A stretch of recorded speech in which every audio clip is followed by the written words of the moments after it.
ഏരൂരിൽ oil palm തൊഴിലാളിക്ക് മർദ്ദനമേറ്റു. വിളക്കുപാറ കൊച്ചുകുളം ക്വാർട്ടേഴ്സിൽ താമസിച്ചു വരുന്ന ബിജുവിനാണ് മർദ്ദനമേറ്റത്. തലയ്ക്കും കാലുകൾക്കും ഗുരുതരമായി പരിക്കേറ്റ തൊഴിലാളി അഞ്ചലിലെ സ്വകാര്യ ആശുപത്രിയിൽ ചികിത്സയിലാണ്. വിളക്കുപാറ കൊച്ചുകുളം ക്വാർട്ടേഴ്സിൽ താമസിച്ചു വരുന്ന ബിജുവിനാണ് മർദ്ദനമേറ്റത്.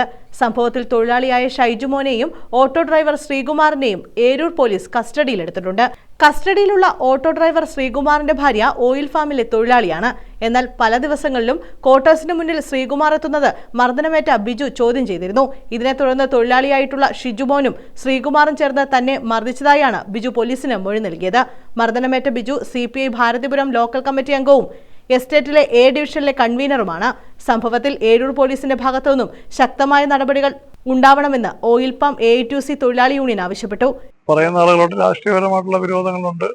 ഓയിൽ പാമിൽ തന്നെ നിരവധി വിഷയങ്ങൾ ഉണ്ടാക്കിയിട്ടുള്ള കക്ഷികളാണ് ഈ പറഞ്ഞതുപോലെ ആക്രമിച്ചപ്പെട്ട ഒരാള്. അപ്പൊ അത്തരത്തിലേക്ക് ഇതിനെ കരുതിക്കുട്ടിയുള്ള ആക്രമണമാണ് ഞങ്ങൾ കാണുന്നത്. ഇതിനെ വളരെ ശക്തമായ നടപടികൾ ഉണ്ടാവണം. കാരണം ഇത് പുറത്തുള്ള തൊഴിലാളി അകത്തെ തൊഴിലാളി തമ്മിലുള്ള വിഷയമല്ല. പുറത്തുള്ള ഒരാളുടെ സഹായത്തിലാണ് ഇതുപോലെ ക്വാർട്ടേഴ്സിന് സമീപത്ത് വെച്ച് ഇയാളുടെ ക്വാർട്ടേഴ്സിന് സമീപത്ത് വെച്ചാണ് ഇയാളെ മർദ്ദിച്ച് അവസാനാക്കിയിരിക്കുന്നത്. വളരെ ദാരുണമായിട്ട് ഇയാളുടെ തല അടിച്ചു പൊട്ടിക്കുകയും ഇയാളുടെ കാലിന് പരിക്കേൽക്കുകയും ഉണ്ടായിട്ടുണ്ട്. ഇതിനെക്കുറിച്ച് ശക്തമായ അന്വേഷണം ഉണ്ടാവണമെന്നുള്ളതാണ്. എന്നാൽ സംഘർഷത്തിൽ ഓട്ടോ ഡ്രൈവറായിട്ടുള്ള ശ്രീകുമാറിനും പരിക്കേറ്റിട്ടുണ്ട്. ഏരൂർ പോലീസ് സംഭവം അന്വേഷിച്ചു വരികയാണെന്നും കുറ്റക്കാർക്കെതിരെ നിയമ നടപടികൾ സ്വീകരിക്കുമെന്നും അറിയിച്ചിട്ടുണ്ട്. News bureau, Anchal.